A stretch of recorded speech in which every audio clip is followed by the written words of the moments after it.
देखिए, मोदी जी के नेतृत्व में कह लीजिए पूरे भारत की सेना को हम तो बारंबार धन्यवाद देते हैं कि भारत की सेना इतनी एडवांस हो गई है, भारत की सेना इतनी सतर्क और सावधानी से युद्ध लड़ती है।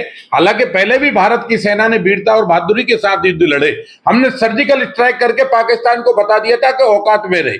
हमने इसके बाद अब मुझे ऑपरेशन जो सिंदूर हुआ है और ऑपरेशन सिंदूर में जो मार की है और आतंकवादियों के अड्डे जो तहस-नहस करके उनको जमींदोज करके खेल के मैदान में तब्दील कर दिए और उनकी लाशें उनके सामने बिछा दी हैं और उनके ताबूत बढ़े और जो है आतंक के आका कहे जाते थे वो आका वहां घुटने टेक टेक कर माफी मांग के रो रहे हैं और कह रहे हैं कि हाय खुदा मुझे और क्यों नहीं मारा।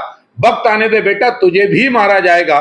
कोई भी आतंकवादी अब दुनिया के नक्शे पर नहीं बचेगा। भारत का यह संकल्प है। तुमने भारत की बेटियों का सिंदूर उजाड़ा है।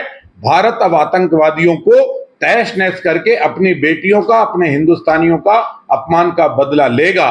सिंदूर हमारे इतिहास का हिस्सा बनेगा।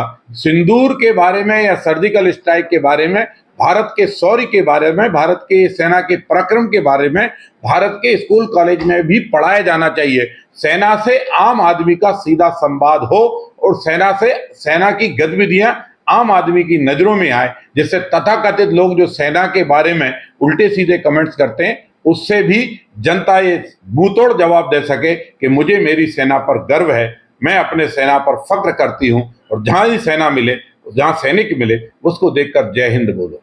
तो ये पाठ्यक्रम में शामिल होना चाहिए सर। मैंने बोला ना कि भारत के सेना का शौर्य पराक्रम भारत के स्कूल कॉलेज के पाठ्यक्रम में भी आना चाहिए, जिससे भारत के बेटा बेटियों को अपने सैनिक के शौर्य के पराक्रम के बारे में जानकारी मिले और वो भी जब सेना में जाए तो उसको भी इस बात का इतिहास ध्यान रहे कि सेना लोगों को देखने में भली लगती होगी, सेना आराम करती है, पर सेना साहब वो है जो रात के अंधेरे में हिंदुस्तान की सुरक्षा करती है। जब एक हाथ से दूसरा हाथ नहीं दिखता, ऐसा घनघोर अंधेरा होता है, घनघोर बर्फ होती है, घनघोर बारिश होती है, इस समय चैत की धूप होती है, कोई भी मौसम हो, सैनिक सीमा पर खड़ा है, हिंदुस्तान और तिरंगे की रक्षा कर रहा है। ऐसे सैनिकों को, ऐसी सेना को पूरे भारत की ओर से बारंबार प्रणाम है, सलूट है। जय हिंद, जय भारत।